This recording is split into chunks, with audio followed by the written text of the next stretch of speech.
จะว่าเจ้าสาวว่าง านแต่งบ่จิตเนาะซึ่งได้อยากให้ดิคือบ่คือหมู่นี่เนาะ ใช่มั้งเพ่จะมาเพ่เจ้านะ บ่ได้บัดนี้ เน่เน่เน่ เตรียมพร้อมมันยังกระทันมีปีหน้าว่าปีหน้าเป็นซีปีหน้าว่าเป็นซีปีหน้า แม่บ่เอ้ยเนาะนี่ก็หาเงินนำบ่ทวงบ่ทันปีนี้บ่ได้ก็พุ่นแน่ทางบ่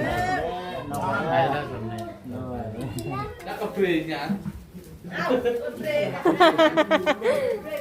เราเนี่ยเอาเรา นี่เตะ หลัง ดังเนี่ยดาวเนี่ย นี่ดาวเนี่ยดาวเนี่ย จำจะดาวอ่ะ เดี๋ยว จะดาวอ่ะต้นช่วงอะไรก็น่าดังเยอะชุดวัน พอมันมีอันน่ะเรื่องเล่าแบบนี้เกิดขึ้นมาแล้วมันรู้สึกว่าคือบ่จิตเองก็คือว่าโพดโพดินะคือแบบว่าบ่มีความสามารถเนาะ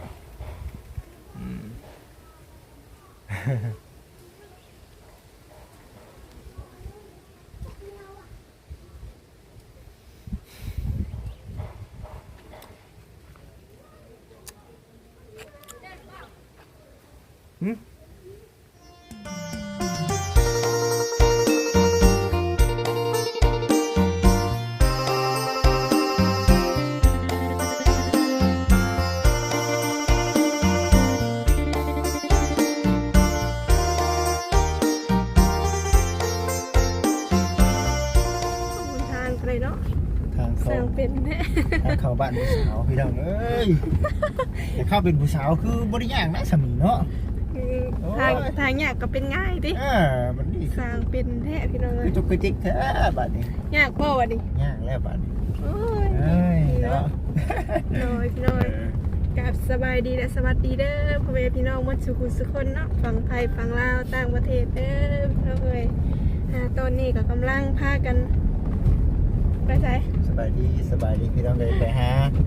พ่อเฒ่าไม่เฒ่าแล้วบาดนี้ก็ได้เนาะ ปิดหนีเพิ่นได้ ติดหนี้ไว้ซะทีนึง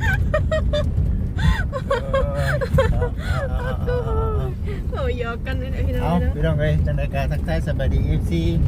คือเก่าเช่นเคยในที่สุดพี่น้องเลยมื้อนี้ก็มาถึงแล้วงานแต่งเบาจิตกับสาวมีนาเนาะงานแต่งเนาะงานแต่งน้อยพี่น้องเลย งานแต่งน้อย แต่งเป็นแต่งน้อยคือแต่งกูปีได้พี่น้องเลยเนาะ เนี่ย เป็นยังคือว่าแบบนั้นพี่น้องเลยพอดีว่าก็ขออนุญาตนำเนาะตั้งแต่ก่อนอื่นเนาะสิว่าอย่างเป็นทางการ นะ เมื่อนี้นะทางพ่อเฒ่าแม่เฒ่าเนาะเพิ่นได้มือหาวันมือหาวันนัดหมายบอกจิตกับสาวมีนาเนาะให้มาเกิดแบบมาครอบเนาะ มาขอบพี่เงินพี่ซ่า แล้วก็ปีเงินปีซาน แม่น บอกขออนุญาตนำเขากับโปรจักได้เราวถึงเนาะเพิ่นก็สิถือมาตั้งแต่ใดๆมานั่นแหละ น้อย เป็นยังคือว่ามาครอบ คือมือบ่จิตมาขอเนาะ แม่น มาขอนะเคยบอกกับทางผู้รักผู้ใหญ่เพิ่นว่าเดือน4ปีหน้าเนาะ4แต่งนะแต่ว่าเนาะหาบ่ทวงบ่ทันพี่น้องเอ้ย ติดหนี ก็เลยเนาะ ติดหนี้ไม่เท่า ติดหนี้ไม่เท่าปันบ่ทวงบ่ทันบัดนี้นะเพิ่นก็เลยบอกว่าเอ้าคันหาบ่ทวงบ่ทันก็บ่เป็นหยังลูกเนาะมาขอบเพิ่นเนาะมาบอกเพิ่นยันเพิ่นทวงเพิ่นตื่นเพิ่นทวงเพิ่นตื่นขึ้นมาแหละเดี๋ยวมันสิยากเนาะจังหน่อยก็ว่าทั้งนั้นแน่บ่อยู่ดีแน่ก็อันนี้ก็เป็นความเชื่อของทางแต่กุ๊กแต่เงาเนาะตั้งแต่ใดมาพี่น้องเอ้ย ก็เลยว่า เดี๋ยวหัวควันกันเด้อพี่น้องเอ้ย แม่ข้าหัวขวัญงานแต่งหน่อยบ่จิตเด้อเนาะ หาบ่มีบ่ทัน บ่ทัน ว่าได้เนาะเอาแบบนี้ไปก่อน บ่ทันก็ได้เอา แต่ว่าบ่ได้กินหมูพี่น้องเอ้ยเพิ่นกินไก่เอา ปกติเพิ่นหมูเนาะ แต่ว่าปีหน้านะแต่ว่าบ่ได้แต่งเพิ่นอาจจะเอาหมูพี่น้องเอ้ยเนาะ จะมีบ่จักเด้อพี่น้องเนาะแต่ว่าเป็นใดๆก็ตามแต่เนาะในเมื่อถึงหาบ่ได้ก็เพิ่นบ่เพิ่นว่าไปได้ก็เฮ็ดให้ไปตามเพิ่น ได้บ่ทันนะติ แต่ว่า คน เนาะ ทางกันเลย บ่จิตขอเว้าตรงๆเลยเห็นทาง FC เพิ่นคอมเมนต์กันก็มาเนาะว่าบ่จิตนี่สิตัวสามีนาได้ เอ้า ว่าซั่น กลัวแล้วนั้น บ่แต่งเนาะขอไว้ซื่อๆขอเนาะสิตัวว่าซั่นบ่ฮักแท้เด้บ่จิตเนาะ ขี่ตัวบ่ เดี๋ยว ยืมลูกสาวเพิ่นมาใส่งานบ่ โอ้ย ว่าได้ เห็นว่าก็ได้โอ้ยฮักได้พี่น้องเอ้ยกันบ่ฮักบ่จิตบ่พา ๆพาย เมื่ออยู่น้ำเนาะแล้วก็เป็นหยังจริงว่าฮักเนาะมันน้อยนักพี่น้องเนาะสิมีแบบคือสามีนาเนาะ แต่ก็บ่มีไผคือค่อย แม่ได้กับบ่มีแผลคือพอดีว่า ได้บ่ เป็นหยังคือบ่จิตสิเว้าในนั้นบ่มีไผไปคือสามีนาหนึ่งสามีนาเราบัดฮักบ่จิตแฮงพี่น้องเอ้ยบ่จิตก็ฮักสามีนาแฮงบัด ต่างคนต่างฮักบ่ แม่ต่างคนต่างฮัก แสดงว่าเจ้ากันเนาะ แม่นบัดนี้นะสามีนาก็โอ้ยเนาะงามแน่ในสายตาบ่จิตบาดนี่เนาะ มีขาหย่องให้นี่เนาะ แม่นบ่จิตก็ฮักพี่น้องเอ้ย ฮักทำได้ ฮักที่สุดในโลกเลย เออ เนาะคำว่าบ่จิตหาได้บ่จิตสิบ่เฮ็ดแบบนี้นะเนาะบ่จิตสิจัดงานให้มันสมกับความฮักของตัวเองพี่น้องเอ้ย จะเตรียมไว้จะบอกงูควายเจ้า มีเนาะคำมีว่าอยู่คำมีน่ะบ่จิตเอาเต็มที่เด้อพี่น้องเด้อเนาะบ่แม่นว่าบ่จิตบ่ฮักได้ฮักสามีนา สมุดว่ามีเนาะ เพียงสามีนาคนเดียวเนาะตัวนี้ก็ได้ว่าก็มาชี้แจงก่อนเนาะเป็นหยังคือว่าแบบนี้เพราะว่าบ่จิตบ่ท่านหาบ่ท่านมีก็เลยยังบ่ทันได้แต่งที่เพิ่นอยากให้แต่งอยู่อยากให้เป็นพังเป็นพาแบบว่าให้มันแล้วมันทั่วคือบ้านคือเมืองหมู่บ่จิตบัดคือ FC เห็นนั่นแหละหลายอย่างหลายแนวที่ต้องใช้จ่ายก็เลยว่าเว้ากันแล้วคุยกันแล้วกับมีนาว่าเฮาเอารถก่อนเนาะว่าซั่นนะพี่น้องเอ้ยผู้และในความคิดว่าอยาก หาเงินก่อน แม่ในความคิดว่าอยากให้มันเบิดในเรื่องหนี้สินในเรื่องรถลาก่อนในเรื่องผู้เฒ่า บ่เบิดกับให้มันแบบครึ่งต่อครึ่งก่อนพี่น้อง แม่น ยังเหลือแสนป้ายแบบนี้ก็ยัง แค่นี้เนาะยังเหลือน้อยเดียวบ่เป็นหยังมียังเหลือหลายยังบ่ทันครึ่งครับเรื่องรถบัดนี้นะตอนนี้ก็เป็นยังข้างแม่เฒ่าก็10 ล้าน ล้าน คำบาทหนึง บาทนึงก็40,000นะพี่น้องเอ้ย งัว2โตวเนาะทีนี้ขอ หมู2โต๊ะ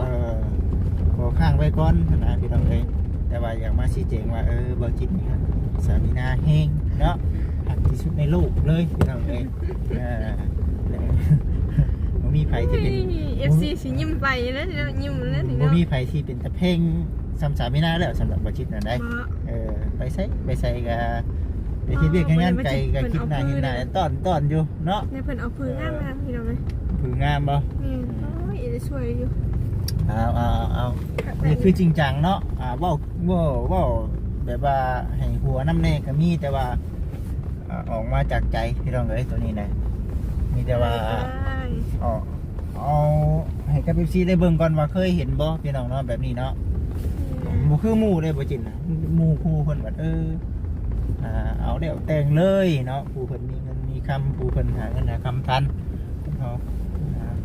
การหาเงินหาคำมันบ่คือกันเด้เนาะ ต้นทุนก็คือกัน แม่นั่นก็ได้ คือเนาะเห็ดสั่งเด้ ตำพูไปสั่นเนาะ โอ้ยดูเท่นะฮะ ขอเด้อจะเพื่อน เจ้าพือเปล่างามมาลีเนาะ ไปสั่น เอาพือ ก็เป็นอันนั้นพี่น้องเนาะก็เป็นมีแต่อันนั้นไหนมีแต่พ่อกับแม่ทั้งนี้เด้อพ่อแม่พี่น้อง FC ชวนพ่อกับแม่ทั้งบ่จิตกับญาติพี่น้องทั้งนั้นก็ยังบ่ทันได้มาเทื่อเพราะว่าเฮาบ่เฮ็ดใหญ่ โดย ๆเฮ็ดพ่อเพิ่นบอกทั้งเฮือนทั้งชานพี่พ่อเพิ่น ให้ตื่น ให้ท่วงให้ตื่นซื่อ ตื่นดีเนาะ บ่ได้พ่อกับแม่ก็เดี๋ยวหาเงินหาคำได้หรือว่ามีเงินมีคำมาถอกเพิ่นก่อนเนาะเฮามาถอกเพิ่นก่อนก็ได้นี่แม่นบ่ ได้มีเงิน เขามาถอกเพิ่นก่อนนะเขาจึงพาพ่อกับแม่มาเนาะตอนนั้นนะ ตอนนั้นนะ จำเป็นพี่น้องเนาะให้รับรู้นํกันว่าให้เบิดสำไรให้ยังขังสำไร แต่ว่าตอนนี้ก็ กัน เอามีแต่บ่จิตกับอันน่ะพ่อกับแม่ทางนี้กับสามีนาทางนี้ก่อน เพราะว่าเป็นทางนี้เด้ เพราะว่าพ่อกับแม่ทางนี้เราก็บ่ได้ว่าหยังนะพี่น้องลูกบ่มีเราก็บ่ได้เว้าหยังเราก็ฮู้อยู่ว่าลูกอยา แต่ กได้ ว่าเรื่องฮิตนี่บ่มีกับ มันก็บ่ได้ว่านั่นนี่ ฮะ นี่ใช่นะโอ้มียังนี่ดิ ของกินไ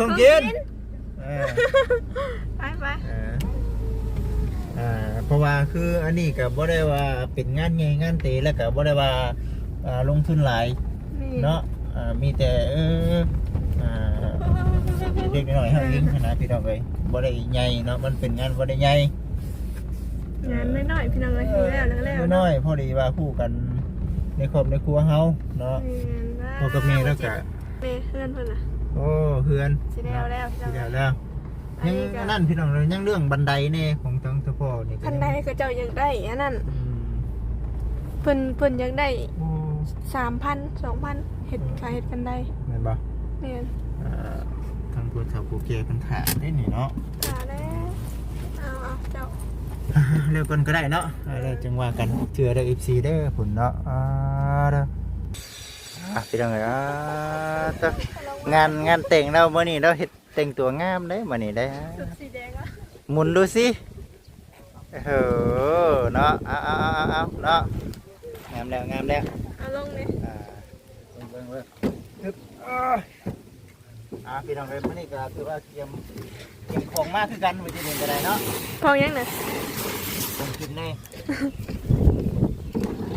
นี่ยังบ่ บ่มี เป่า เดี๋ยวทางเป่าแต่ก็ปุ่นกับมันนี่สิแล้วผักบัวบ่ได้มีแต่ผัก พี่น้องเอ้ย นี่อาหารอย่างเนาะมาตอดนี่เนาะ บักโมนี่แล้วเนาะยาดีไอยาดีไอ จะดีไอโอ้บ่ได้นะจะดีไอไปรอเลย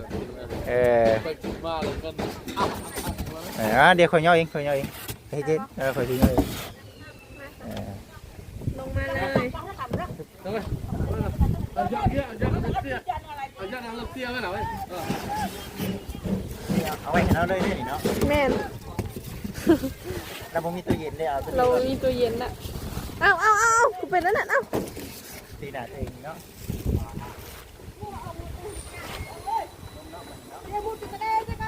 เฮ้ยเข้าทางในผู้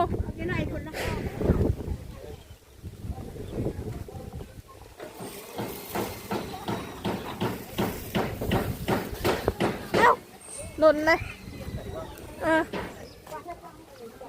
เฮียเลยขบอะไรเนี่ย นะกระหกแม่แล้วเพื่อนคนอยู่เนาะ ใส่ขามันจะไปได้มาปะ ปลาคนรถนี่เด้เนาะแต่ว่ายัง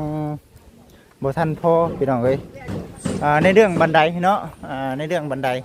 ยังบ่ทันได้เริ่มบ่ ลมเนาะยังหักเห็ดกิน ตัวนี้จะให้ครับ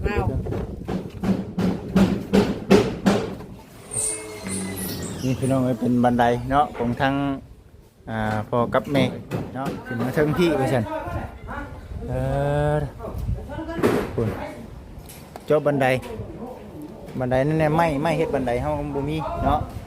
ไม่เฮ็ดบันไดเฮาบ่มีก็เลยโจไปก่อนเนาะ14เอ้ยเบิ่งบรรยากาศไปน้ำกันเฮ้ยช่างเพิ่นพออยู่บ่ไม่ใช่ละยังเลยใกล้สิพออยู่บ่ชงหรอกเนาะชงชาวแพนนี่แหละโอ้พ่อสบายดีเด้อเนาะอันนี้ดิขึ้นมาใหม่พี่น้องเอ้ยไม่ใช่ละนี่แล้วก็ยังเหลือเช้าแพนรวมเบิดบ่ทั้งทวนเด้ฮะแต่ว่าเดือนยังเหลือเช้าแพนบ่ตัวที่บัดนี้ยังพี่ได้เนาะตัวทวนนี่เนาะทวนนี่นับพร้อมแล้วบ่ ต่างบ่ตัวนี้อาดนี่นับพร้อมเลยบ่กาบาประมาณจักอันก็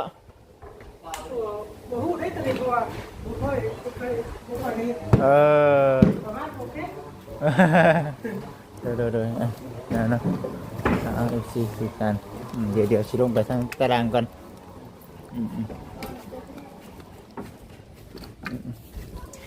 คำปูนได้คำปูนจักอยู่เนาะโดยเอา FC ทุกท่านเนาะมานี่ก็เดี๋ยวให้ FC มาเบิ่งมาชมน้องกันก่อนเดี๋ยวสิเบิ่งว่าเพิ่นเฮ็ดเวียกอีหยังนำแน่เนาะแล้วก็ในเรื่องของทางประตูแน่ทวนแน่แล้วก็ในเรื่องบันไดเนี่ยที่ว่ามันยังบ่มีเนาะอันนี้ก็บ่ได้เดียวสิพยายามหาเงินหาคำให้มันไล่ก่อนเด้อพี่น้องเด้อเนาะเบิ่งมาเฮ็ดเปียกซอยก่อนเฮ็ดเปียกซอยทางนี้ก่อนเนาะไปได้ตามบ่ตามเอาหมูแดงมาสิได้บ่เอาใส่คู่บ่บ่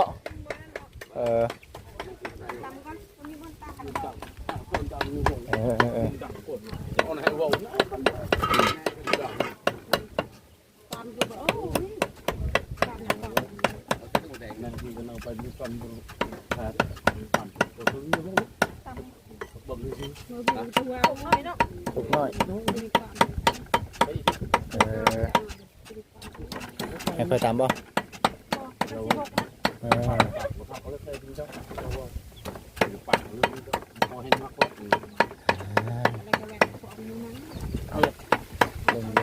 เบิ่งไปน้ำกันเด้อซีเด้อเนาะเบิ่งไปน้ำกันตำกำลังตั้งใจตำบ่ทันใจบ่โอ้ตั้งใจดีตัวเจวันบ่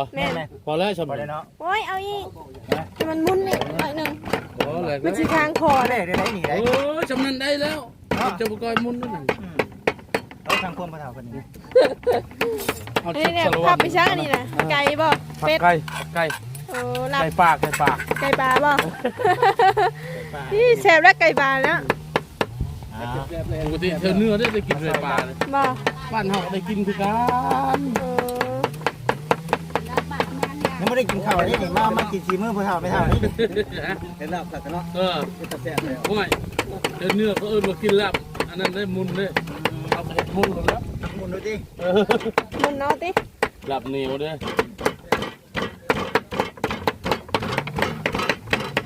ใส่อันนั้นเนาะใส่หมูขิงเนาะ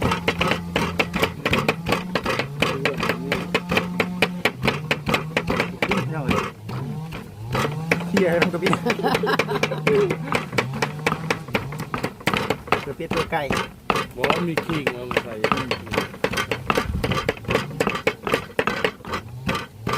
พอแล้วนะเพราะว่านี่คนบ่เฒ่าว่าดีได้เนาะฉันตัวไว้ได้นี่เผ็ดไรก็ได้พอแล้วเนาะเล็กน้อยไหนมันเลยเฮ็ดได้ดิใช่เลยใช่มาได้หลายเดือนกินว่าอิ่มจ้วนะเดี๋ยวนะ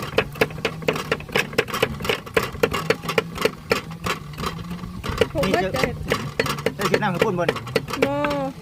เจียวหวานเจียวหวานจะเอามุนหรือบนเลยฮะนะโอ้ยันหมดไวเลยเอาจริงด่างข้ายังใครเนาะด่างให้แน่เปล่ายังเหลือเลยโอ้มันให้มุนบดมันมดเลยนี่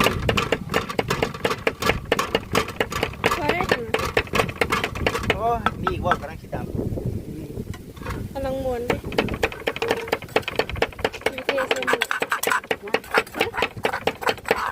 เทเซมอใจเด้งบันพอแล้วไม่ใช่เทียบ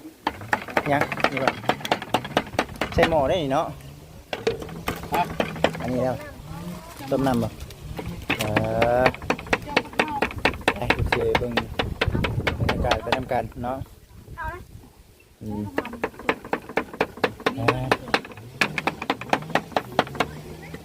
เลยด้เบิ่งเด้อพี่น้องเด้อนี่ดิบ่นอยู่กลัวกินเนาะนี่แหละหนึ่งมายังหลายอย่างไหนเนี่ยประเภทพวกเพื่อนคงเพื่อนครัวนี่มีทั้งผู้รักผู้ใหญ่เนาะเพิ่น พิ่นช่วยตั้งแต่กี่พุ่นแหละแต่ว่าเฮาเองก็บ่มีเงินสร้างเนาะเดี๋ยวคิดน่าอยากคิดให้อยู่พี่น้องเอ้ยแต่ว่าเพราะว่าเป็นหยังคือว่าซั่นมันบ่มีบ่อนอยู่คู่กินยามแดดแน่ยามฝนมาแห้งกระติกพี่น้องเอ้ยนี่เด้บนผักบนว่ายน้ำเพิ่นก็ทั้งเฉพาะนี่ก็เพิ่นก็ขายควายเนาะจึงได้พี่น้องเอ้ยนี่นะขายควายจึงได้ไม้เสราบัดนี้เบิดควายแล้วก็ยันบ่แล้วตัวประตูนี่กับนั่นเนาะบ่สิเด้งก็เดี๋ยวคันหาเงินหาคำได้เดี๋ยวบ่สิซื้อประตูมาให้เพิ่นพี่น้องเอ้ยเนาะประตูแล้วก็โอ้ยังหลายอยู่ตัวทั้งลุมนี่ก็มีแน่เน้นหลักๆคือประตูกับเฮือนครัวนี่แหละประตูปงเยี่ยมนะกับเฮือนครัวเนี่ยที่ว่าทางพ่อกับแม่เพิ่นยังบ่ค่อยมีอยู่บ่สิเด้งก็ได้คิดให้เพิ่นอยู่เนาะพ่อกับแม่ทั้งนี้ได้ก็ดีใจพี่น้องเอ้ยเอาอันนี้ไปก่อนเนาะเบิ่งไปนำกันเด้อ ไก่สักค่ะ ไก่เอาFC ทุกท่านรอเบิ่งละชมไปนำกันเด้อพี่น้องเด้อกดทางนี้ก็ได้ไม่เชื่อวะพวกบวงนี่ดึงกันเลยบ่แนวรับเท่นี่เนาะนี่ว่าซอยเนาะลมอีกแล้วพี่น้องเอ้ยมื้อนี้ก็ได้เนาะลมอีกแล้ว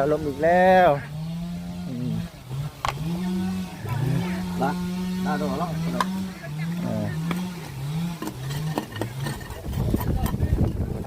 เนาะมีนูลาบที่พอมื้อนี้ อยู่มีลาบดูมีลาบโหทางนี้ก็ผักหอม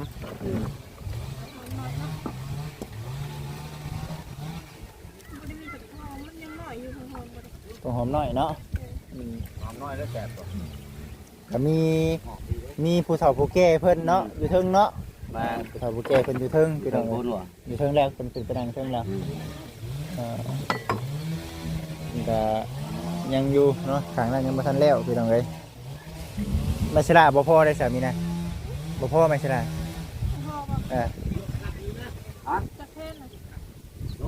ทางเบิ่งแล้วทางเบิ่งครับคือสิประมาณ4-5 ตับพุ่นไปจักพอรวม4-5 ตับบ่4-5 ตับก็สิอยู่ในประมาณเบิ่งไปทางไปเนาะสิเป็นจังได๋ตัวนี้เห็นนะพี่น้องเอ้ยเนาะเอา FC ทุกท่านรอเบิ่งตอนเข้าพิธีเนาะเอา FC เบิ่งกันเด้อฮะ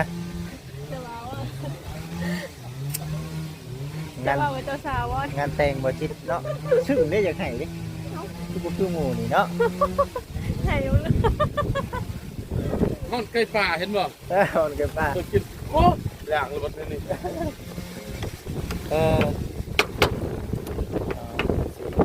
ห้องไก่ป่าเนาะไก่ป่าดิ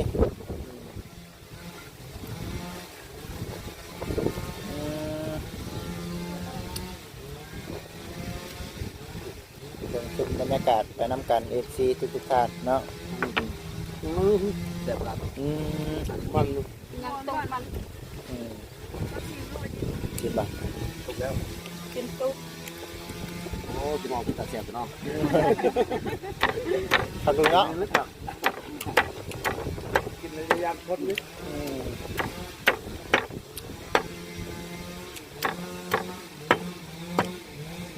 FCลงไปน้ำกันเด้อพี่น้องเด้อนะวันนี้ทางเขาเองก็เดี๋ยวกินข้าวก้อนเนาะสิเป็นแบบไรก็จังว่ากันเนาะคุณมากินข้าวน้ำกันเด้อพี่น้อง FC เด้อคุณทางผู้รักผู้ใหญ่เพิ่นเนาะเพิ่นพากันกินแล้วพี่น้องเอ้ยทางพ่อแม่เนาะเฒ่าใหญ่ก็มีหน้าน้ำเนี่ย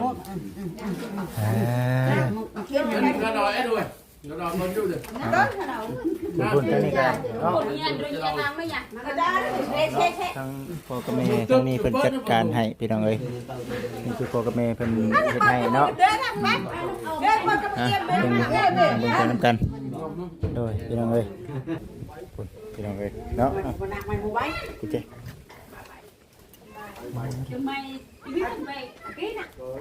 เนี่ยมูดันท่าให้กับจับ ยูก็ยกเนี่ยพระเท่า จับฟังให้แน่ จับค่ะ ใครไปถามจับก็แพงเนาะเท่าไหร่เนี่ยคนจะมาพี่บอกมากันว่าม านำกันทันแล้วยับไปพระเท่าเหมือน ให้ กัน ไม่ได้จับฟังท่าน ท่านจะพอเนาะ รูปไฮตะเบิลเนี่ยเลยทายเอาหรือเปล่า ไอ้ระเบิดกระทาย นกชื่อพระเท่า นี่จะมาพี่เจ้านะ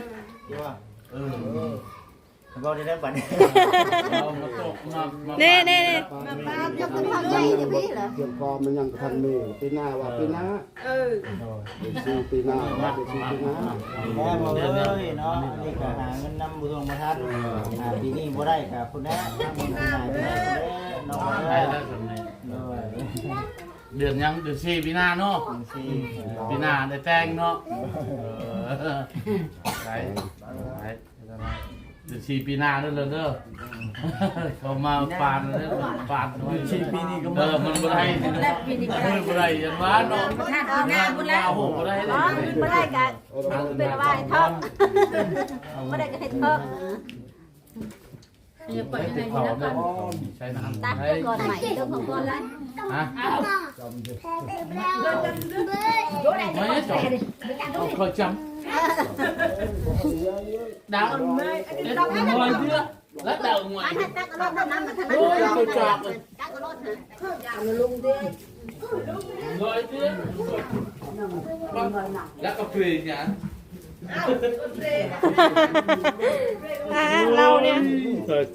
เอาเรา นี่เตะดังดาวนี่ นี่ดาวนี่ จำจะดาวอ่ะจะดาวอ่ะต้นช่วงอะไรก็น่าดังเยอะชุดวันเลิศเนี้ย วอมไปชื่อว่าแล้วกอดเจ้าเนี่ยเจ้า เลิศเจอหน้าดังชุดวันนี่เลิศเนี่ยท่านเลยดังมาอยู่มูลิกลิงดาวอยู่ตึกกว้างไอ้เจ้าน่ะตึกดันบนเนี่ยเดี๋ยวสิพวกขยะมามัดเตี้ยยืดเกี่ยวมามัดเตี้ยพวกขยะ สาวคุณก็ได้เลยกอดเจ้า เลยยิงเยอะแต่ละ ไปซ่อมนั้นอะไรตะโบเลยเจาะจำที่ ไปตารางที่ช่องตะวันด้วยใจชมดีเชื่อกวางให้ต้นดวงcon cháu nữa nặng ra đây โมนี่chưa lòng ngọn đau ơi ngọn lòng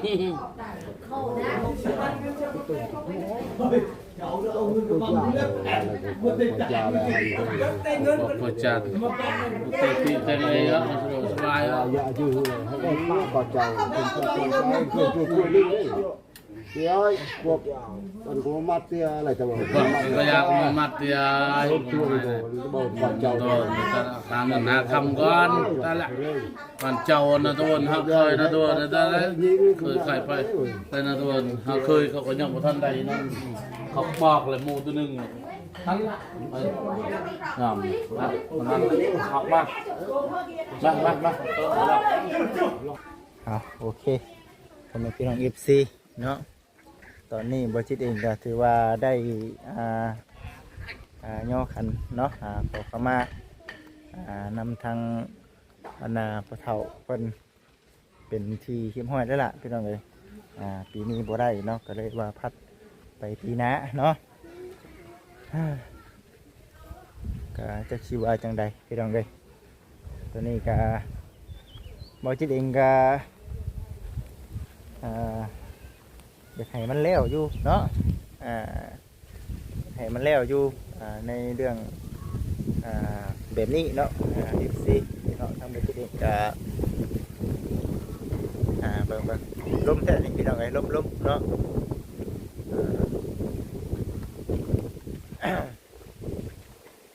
แต่ว่าคือ FC เห็นนั่นแหละเนาะบริษัทเองก็บ่ได้มีเงินมีคำเนาะพอมันมีเรื่องเล่าแบบนี้เกิดขึ้นมาแล้วมันรู้สึกว่าคือบริจิตเองก็คือว่าโพดดีนะคือแบบว่าบ่มีความ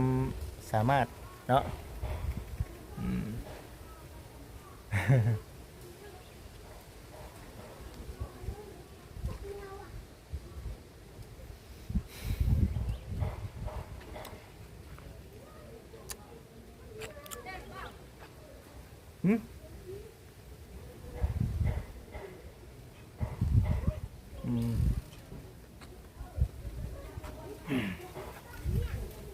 รียบร้อย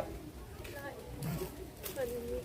จำปรึกษากันพี่น้องเอ้ยเว้าปรึกษากัน FC สิ เพิ่นว่าได้พร้อมกินนี่ ฮะ ไป เอา10ไม่น่าสิแปลให้ฟัง เพิ่ พี่ น น้อง ว่า เอ้ย ได้ เพิ่นว่าอย่าทวงอย่าตื่นเด้อเจ้าที่เจ้าทางอิหยังก็ตายายอิหยังก็เพิ่นเว้าเป็นเนาะ ปู่ย่าตายายเนาะ แม่อย่าให้ทวงอย่าให้ตื่นลูกเต้าเอามุงมาตัวหนึงบ่แม่นหมูดอกพี่น้อยแต่ว่าเว้าให้เป็นฮิตซื่อๆเนาะ แต่ว่าฮิตเพิ่นน่ะเป็นหมู แม่นเป็นหมูเพิ่นบอกว่าหมูตัวหนึงพี่ แต่ น้อ ทางบ่จิเดียงบัดยังบ่ทันมีเงินซื้อหมูเนาะ แม่นแล้วเพิ่นก็บอกว่านั่นแหละปีหน้าเพิ่นแหละสิแต่งเพิ่นว่าหั่นนะแต่ก็เฮาบ่ได้แต่งก็กินคือเก่า อืม ว่าบอกเพิ่นอย่าทวงอย่าตื่นให้นี่แหละ คันปีหน้ายังหาบ่ทันก็ถือว่าเฮ็ดแบบนี้อีกเนาะพี่น้อง แม่น เฮ็ด ปีหน้านี่ต้องได้หมูแท้ๆปีหน้านี่ ปีหน้าต้องเป็นหมูเนาะเอาคือสิประมาณนี้ FC เรียกต่อเขาก็ได้ เดี๋ยว เนาะ ไปเวียกต่อเนาะ อันนี้ก็สวยเลยพี่น้องเอ้ยเพื่อสิพากันทางพอตู้เพิ่นก็ไปหน้าไปแท็กหน้า นี่แล้ว โอเคพี่น้องเอ้ยติดตามเป็นกำลังใจให้นี่เด้อพี่น้องเด้อเข้ามาเด้อจะพากดขามโฆษณาเด้อพี่น้องเด้อโอเคสบายดีโอเค